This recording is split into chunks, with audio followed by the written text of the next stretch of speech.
之後到正方第一副辯。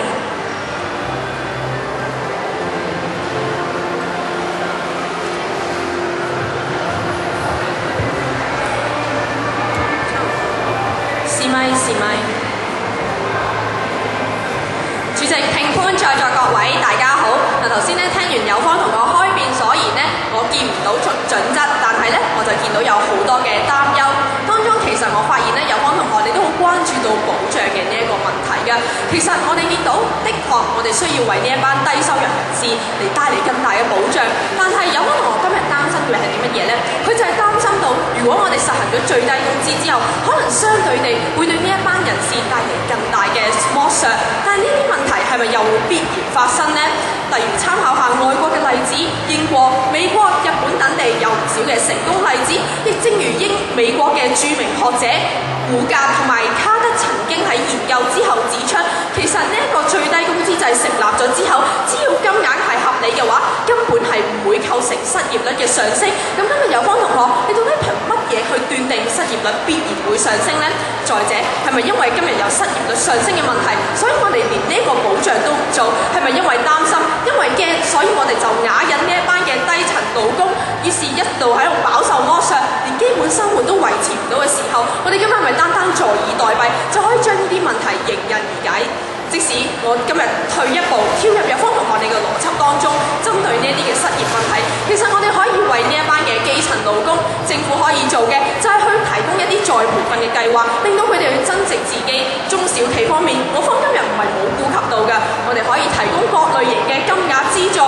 其實長遠而言，如果友方同學你係擔心到，因為呢個最低工資嘅上升，加咗之後失業率會上升，令到呢班公營嘅工作量係會上升嘅時候，其實我哋要明白到長遠而言，僱主始終會明白到根本一個人係唔可以做到兩個人嘅工作量嘅時候，友方同學你今日嘅擔憂係並不成立㗎。再進一步而言啦，喺一個咁艱苦嘅情況底下，我哋就唔係應該更加杜絕呢個僱主剝削僱員嘅情況咩？回顧翻，其實當年行強積金嘅時候，社會各界都有好大嘅迴響。佢哋擔心啲咩啊？就係正擔心到，如果呢一班嘅僱主要額外俾一筆錢出嚟行強積金嘅時候，僱主就可能會解僱呢一班嘅僱員，令到呢一班僱員會有失業嘅問題。但係結果呢，我哋見到強積金一直以嚟行之有效，而且更加為呢一班嘅員工將來帶嚟咗更加大嘅保障。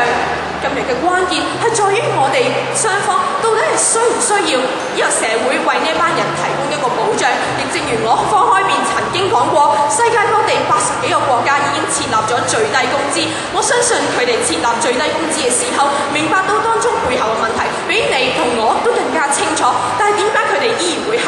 因為佢哋知道一個負責任嘅政府唔係單單在於一個在商言商，而要睇到社會上面各界嘅問題嘅時候，點解今日香港作為一個國際大都市，我哋嘅勞工保障可以咁落後？點解我哋唔保障呢一班嘅人，令到佢哋根本就維持唔到基本嘅生活呢？多謝各位。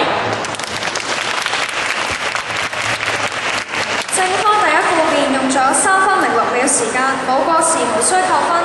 之後到反方第一副辯。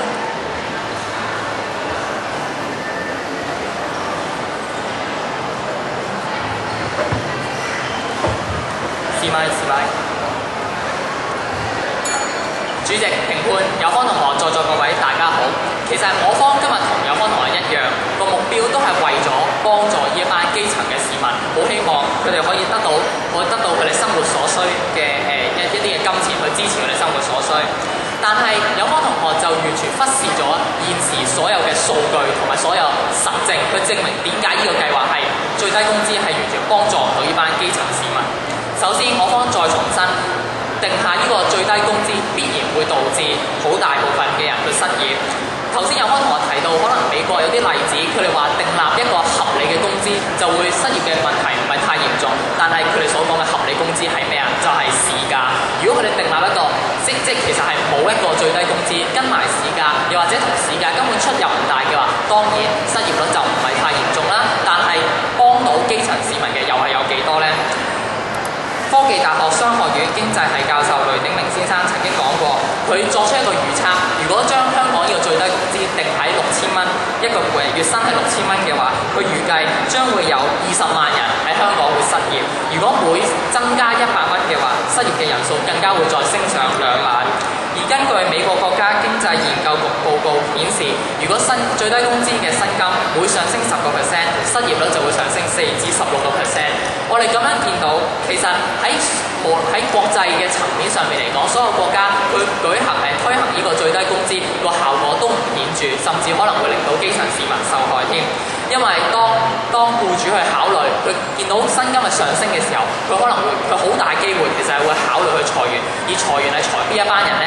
就係例如青少年啦，佢哋缺乏經驗，又或者係一班低學歷、低技術嘅人士，咁佢哋就會先裁呢班人。但係呢班人正正就係呢個計劃最想幫助嘅人啦。此外，有方同學有提到一個非常弱嘅佢哋嘅重點，就係話因為國際嘅趨勢，所以香港必須要跟隨。我哋就俾啲國際嘅數據你聽下。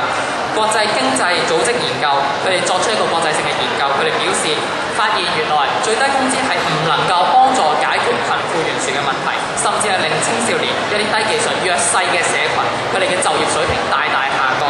唔通香港就係因為見到佢哋咁樣做，我哋就要跟隨咩？冇錯，佢哋可能因為喺理念層面上覺得最低工資係非常有效，佢哋喺理念層面上覺得咁樣係會幫助到人，但係我哋係咪見到而家咁多實證、咁多實際嘅數據出到嚟唔係咁樣嘅時候，我哋都盲去跟隨呢？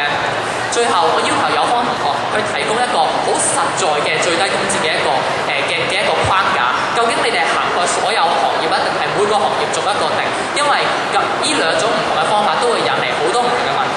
如果你有一個劃一嘅工資嘅話，就唔能夠隨住經濟起伏去有唔同行業嘅調整。